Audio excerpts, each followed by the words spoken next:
এবার আমরা দারুণ কয়েকটি অঙ্ক করব। এই অঙ্কগুলো সহজভাবে বুঝতে না পারলে আপনার কাছে অনেক জটিল মনে হতে পারে। আমরা প্রথম অঙ্কটি দেখব 202 নাম্বার। 202 নাম্বার অঙ্কে বলা হচ্ছে আমের মূল্য 20% হ্রাস পাওয়ায়।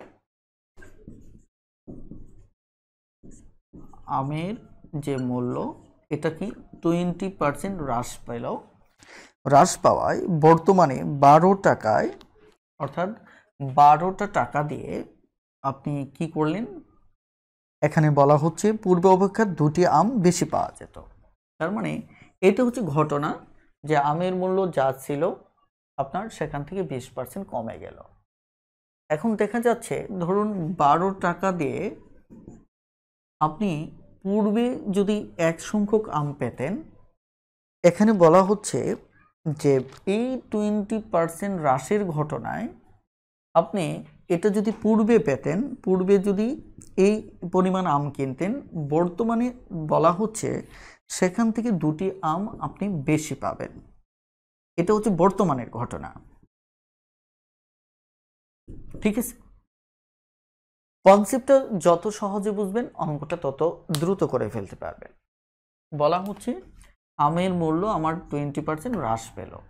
হ্রাস পাওয়ার পর আমরা 12 টাকায় পূর্বে যে আমটা কিনতে পারতাম তার চাইতে 2টো আম আমরা বেশি কিনতে পারছি।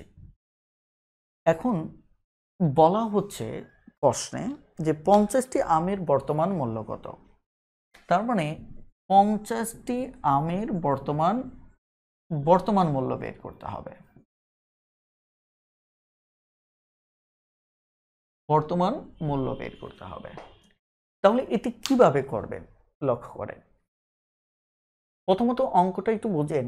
আমরা 50টা আম, 100 আম, 500 আম, যতটা আমেরই আমার বর্তমান মূল্য চাক সেটি নিয়ে আমার চিন্তা করার দরকার নেই। আমি জানি এখান থেকে একটা আমের যদি বর্তমান মূল্য বের করতে পারি এইটুকু তথ্য থেকে, তাহলে আলটিমেট আমি 50টা কেন 50,000-এর বর্তমান মূল্য আপনাদেরকে দিতে পারবো। তাহলে এখন একটা জিনিস খেয়াল করেন, আপনি 12 টাকা কল্পনা করেন আপনার হাতে আছে। কয় টাকা? 12 টাকা। এখন আপনি একজন দোকানদারের কাছে ধরেন গতকাল 12 টাকা দিয়ে কিছু আম কিনেছিলেন। কতটা কিনেছিলেন একটু মনে মনেই রাখেন। এখন আজকে গিয়ে আবার তাকে কি করলেন, ওই 12টা টাকা দিলেন। তিনি কি করলেন, তিনি গতকাল যে আমটা দিয়েছেন সেখান থেকে 2টো আম বেশি দিল। কেন? কারণ দোকানদার বলল যে দাম কমে গেছে। এখন দাম কমে গেছে, এখন দেখেন কত কমে গেছে, 20%। তার মানে যতটুকু কমছে ততটুকু দ্বারা বোঝা যাচ্ছে আরো 2টো আম বেশি পাওয়া, অর্থাৎ আরো 2টো আম আপনি বেশি পাচ্ছেন। তার মানে ওই 2টো আমের মূল্য হচ্ছে আসলে মূলত দাম যতটুকু কমছে ততটুকু। কারণ দাম যদি ধরেন আপনার 20% কমার দ্বারা তো আপনাকে ধরেন 2টো আম বেশি পাচ্ছেন, ওখানে তো আপনাকে 5টা বেশি দেবে না, ততটুকুই হিসাব করে দেবেন যতটুকু আপনি পাচ্ছেন। এখন তাহলে কতটুকু আপনি পাচ্ছেন? 2টা আম। তাহলে কতটুকুর বিনিময়ে? ঠিক যতটুকু আপনার মূল্যটা কমে গেছে। তার মানে আমাদের এই জায়গায় দেখতে হবে যে 12 টাকায় আসলে কয় টাকা কমছে। 12 টাকায় আমার 20% কমছে, তাই কিনা? 12 টাকা থেকে আমার কি করছে, 20% কমছে। তাহলে 20% যদি কমে, আমি যদি কাটাকাটি করি, এটা দিয়ে যদি টোটালি কাটি তাহলে 4, তাই কিনা? টোটালি যদি কাটি তাহলে আমার কত আসবে, সরি 5 আসবে, 5। তাহলে এখানে 5 দুগুণে 10, 0.4 করে। তার মানে দেখা যাচ্ছে যে দাম হ্রাস পাইছে, মানে 20% হ্রাস পেয়েছে। কত? আমার হ্রাস পেয়েছে মাত্র 2 টাকা 40 পয়সা। তার মানে এবার কিন্তু আপনার হিসাব ক্লিয়ার যে সরাসরি 12 এর 20% বের করে দেখলেন 2 টাকা 40 পয়সা হ্রাস পেয়েছে। তার মানে 2 টাকা 40 পয়সা হ্রাস পেয়েছে, মানে এই 2 টাকা 40 পয়সা দিয়ে আপনাকে 2টো আম বেশি দিয়েছে। তার মানে আমি কিন্তু দাবি করতেই পারি যে এই 2 টাকা 40 পয়সা যে কথা, এই 2টো আমের বর্তমান মূল্য একই কথা।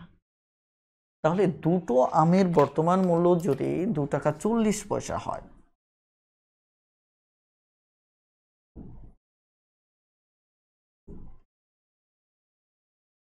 2 টাকা 40, তাই কিনা, এত টাকা। তাহলে দেখেন একটা আমের বর্তমান মূল্য কত দাঁড়াবে, 2 টাকা 40-কে 2 দ্বারা ভাগ করব, তাই কিনা। এবার আপনার কাছে জানতে চাওয়া হয়েছে এরকম 50টা আমের বর্তমান মূল্য কত হবে। তাহলে 50টা আমের যদি বর্তমান মূল্য বের করা হয় তাহলে কত, 50, সরি 2 50, তাহলে এটা কত, 25। তাহলে 25 দুগুণে 50, তারপর হচ্ছে 100, তার মানে 10, তার মানে কত হচ্ছে 60 টাকা। ঠিক আছে, তাহলে 50টা আমের যে বর্তমান মূল্য সেটা গিয়ে দাঁড়াচ্ছে কত, আমার 60 টাকা। এখন আসেন, এত বড় অঙ্ক কিন্তু বারবার চিন্তা করা যাবে না, আপনাকে বুঝে বুঝে ফাইনালি ছোট করে নিতে হবে। ছোটটা কি, যে মনে রাখবেন যখনই অঙ্কে বর্তমান মূল্য দেওয়া হবে হয়তো মূল্য হ্রাস পাবে, না হয় বৃদ্ধি পাবে। যেমন এই অঙ্কে আমাদের হ্রাস পেয়েছে, হ্রাস পাওয়ার পর আপনি 12 টাকায় 2টা আম বেশি পাচ্ছেন, মানে হ্রাস পেলে তো আম বেশি পাবেন, এটি স্বাভাবিক। ওকে, তাহলে ওই 20%-এর যে টাকাটা আছে এই টাকাটা ফিক্সড, আপনার এই টাকাটা ফিক্সড, কিন্তু আম আপনি কম বা বেশি পাচ্ছেন। যদি আমার আমের মূল্য 20% বাড়তো তাহলে আম কম পাইতেন, তার মানে এই 20% যেটা আসবে, তাই কিনা, এই সংখ্যাটা যেহেতু এটা ফিক্সড, এই সংখ্যা 20% যেটা আসবে যদি হ্রাস পায় তাহলে যে কটা আম বৃদ্ধি পাচ্ছেন সেটার মূল্য হবে এই 20%-এর ভ্যালু। আর যদি এটা কি পায়, বৃদ্ধি পায়, তাহলে যে কটা আম কম পাবেন ওই কটা আমের ভ্যালু হচ্ছে ওই টাকাটা। ঠিক আছে, অর্থাৎ দুইটার সময়ই বর্তমান ভ্যালু আসবে, যে পার্সেন্টেজটা হ্রাস বা বৃদ্ধি পাবে সেটার মূল্য। এটা ডিরেক্টলি বের করবেন। এটা যদি ডিরেক্টলি বের করেন তাহলে আপনি সরাসরি পরীক্ষার হলে এটা করে ফেলবেন। এটা করার পর এটা আসছে কত, এই যে এখানে যে কটা আম বেশি বলবে তাহলে এটাকে 2.4 দিয়ে যতটা আম বেশি বা কম আসবে, যেমন এখানে যদি বৃদ্ধি পেত তাহলে 2টো আম কম আসতো, কম বেশি এটা বড় কথা না, যে সংখ্যাটা থাকবে সেটা তারা ভাগ দেবেন। ভাগ দেওয়ার পর চাইছে কয়টা, 50টা, 50 দ্বারা গুণ করবেন, তাহলে কত হবে, 60। অর্থাৎ মাত্র কয়েক সেকেন্ডে আপনি অঙ্কটা করে ফেলতে পারেন। এই অঙ্কটা কিন্তু সব পরীক্ষার জন্য গুরুত্বপূর্ণ, তবে প্রাথমিক শিক্ষক নিয়োগ পরীক্ষার জন্য এটা বেশ গুরুত্বপূর্ণ। এই টাইপ থেকে আমাদের একটা অঙ্ক অনেক সময় আসে প্রাথমিক শিক্ষক নিয়োগ পরীক্ষায়। যদিও আমি যে অঙ্কটা করলাম এটা ব্যাংকের অঙ্ক, এবং পরে 203 নম্বর যে অঙ্কটা সেটাও কিন্তু ব্যাংকের অঙ্ক। অনেকে মনে করেন যে ব্যাংকের অঙ্ক এগুলো আমরা এখানে কেন করব, এটি একটু ভুল ধারণা। কারণ এই টাইপ থেকে যদি প্রাইমারিতে প্রশ্ন আসতে পারে তার মানে এই টাইপ থেকে ব্যাংকে আসা মানে কিন্তু আপনি ব্যাংকের অঙ্ক করতেছেন না। আমাদের বাংলাদেশে একটা প্রবলেম হচ্ছে আমরা শুধু মানে বিসিএস পরীক্ষায় আসছে অথবা অমুক পরীক্ষায় আসছে তার ভিত্তিতে অঙ্ক করি, কিন্তু আমাদের টাইপ ভিত্তিক এবং সিকোয়েন্স ভিত্তিক অঙ্ক করতে হবে, সেটা আমার পরীক্ষায় আসুক অথবা না আসুক। আমি যখন দেখব একটা অংশ থেকে একটা অঙ্ক আসছে, তার মানে ওই অংশে কতগুলো টাইপ হতে পারে, ওই সিকোয়েন্স ভিত্তিক কতগুলো অঙ্ক হতে পারে সবকটাই করতে হবে। কারণ আজকে যদি এক্স ওয়াই জেড টাইপ থেকে জেড টাইপটা আসে তাহলে এক্স টাইপটা কোনো সময় যে আসবে না এটার গ্যারেন্টি কে দেবে আপনাকে। এই কারণে গণিত কখনোই কোন পরীক্ষায় আসছে কি আসছে না তার ভিত্তিতে চর্চা করা যাবে না, আপনাকে চর্চা করতে হবে যে সিকোয়েন্সের ভিতর পড়ছে তাহলে একটা টাইপ আসছে তাহলে ওই সিকোয়েন্সের বাকি টাইপগুলো আপনাকে চর্চা করতে হবে। এটাই হচ্ছে কমপ্লিট আইডিয়া। এই কারণে অনেকেই শুধু শুধু বেসিক অ্যাডভান্স এসব নানার ক্যাটাগরিতে ভাগ করে স্টুডেন্টদের বিভ্রান্ত করেন, এইসব চিন্তা বাদ দেন, আপনাকে যা শিখতে হবে কমপ্লিটলি শিখতে হবে এবং সিকোয়েন্স ভিত্তিক।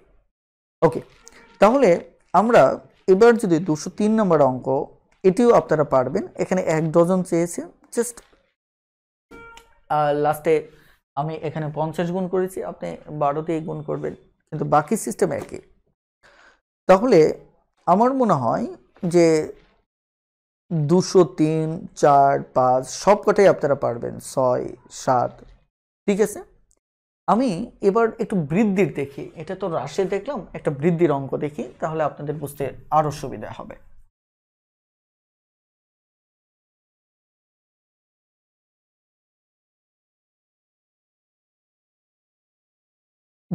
দুশো 8 নম্বর অঙ্কটা দেখেন, 208 নম্বর। 208 নম্বর অঙ্কে বলা হচ্ছে চিনির মূল্য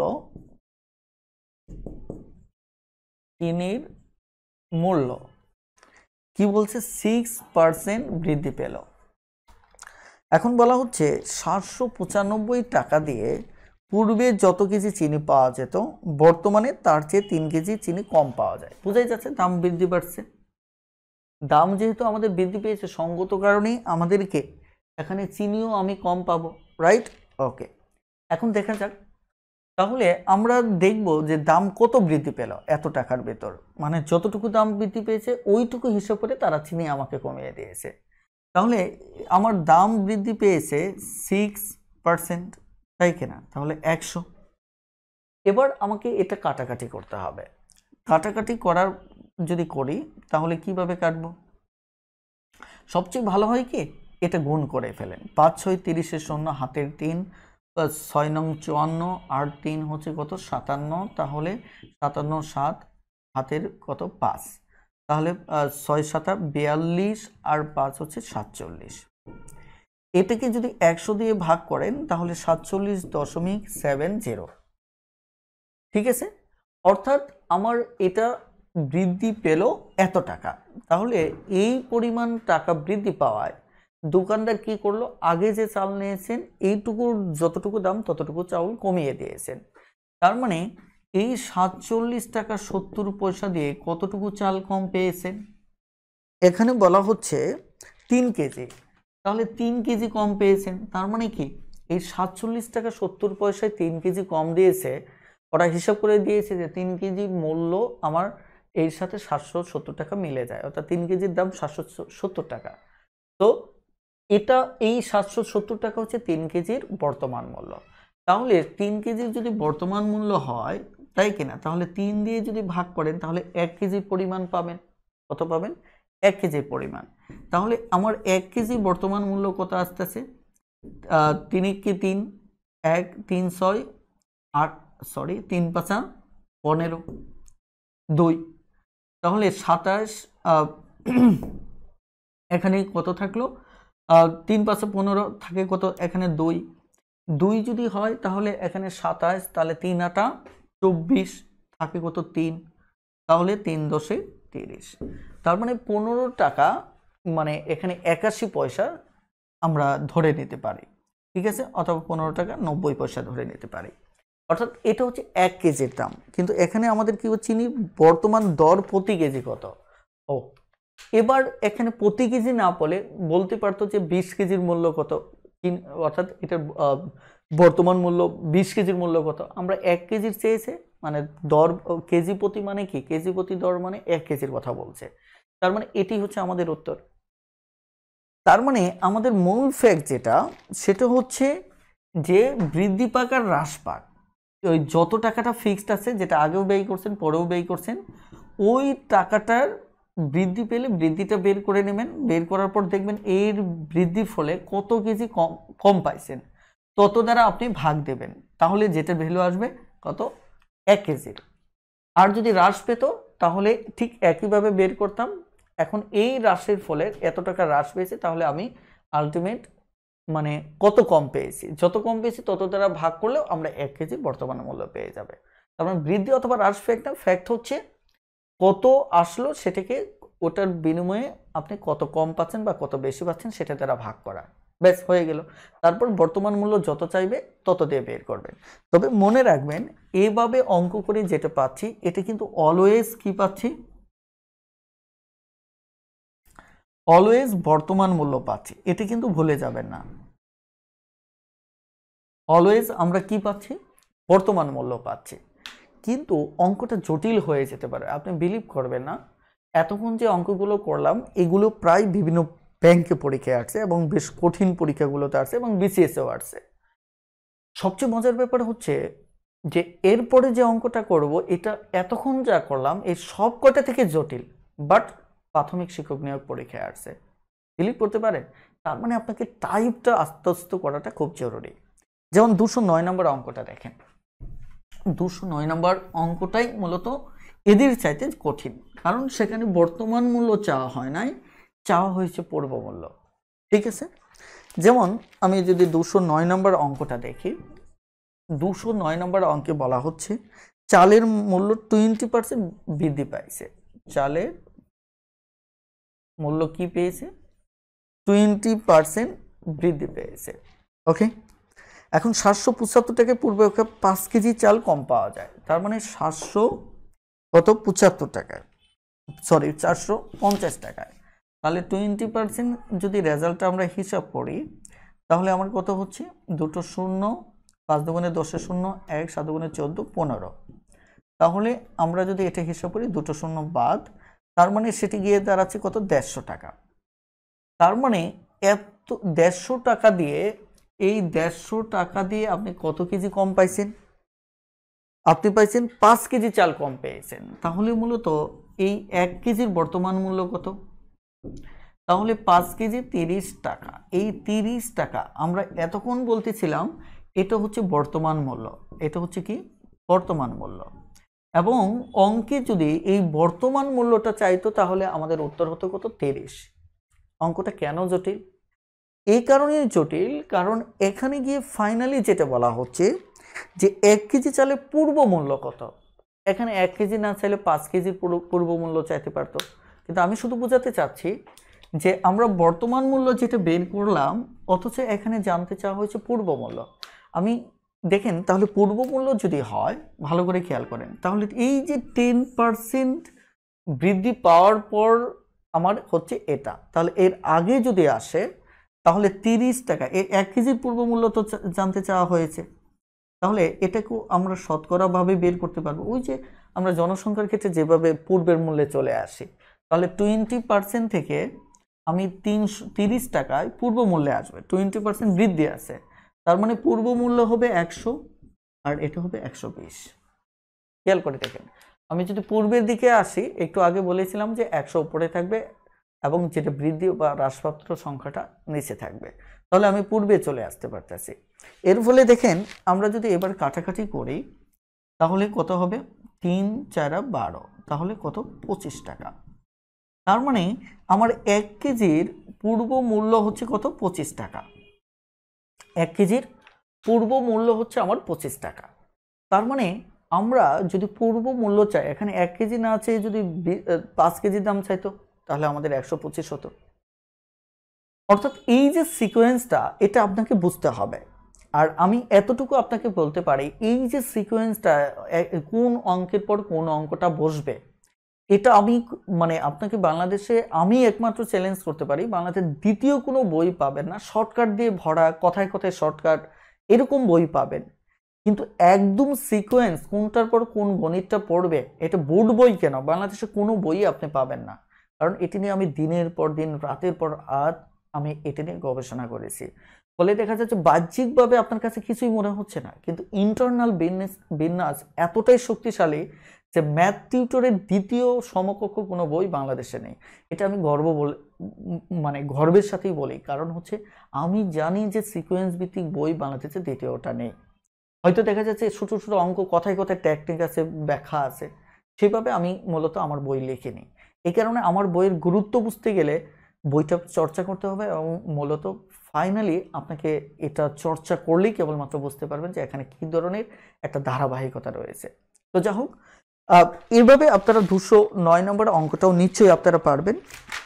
এবং আমরা আজকে এই পর্বে সামনে আগাবো না, কারণ সামনের পর্ব আমাদের জন্য আরেকটু ভিন্ন টাইপসের। আমি চাই যে এই নতুন টাইপসটা নিয়ে নতুনভাবে আমাদের আরও একটি পর্ব হোক। তো আজকের ক্লাসটি আমি এই পর্যন্তই রাখবো।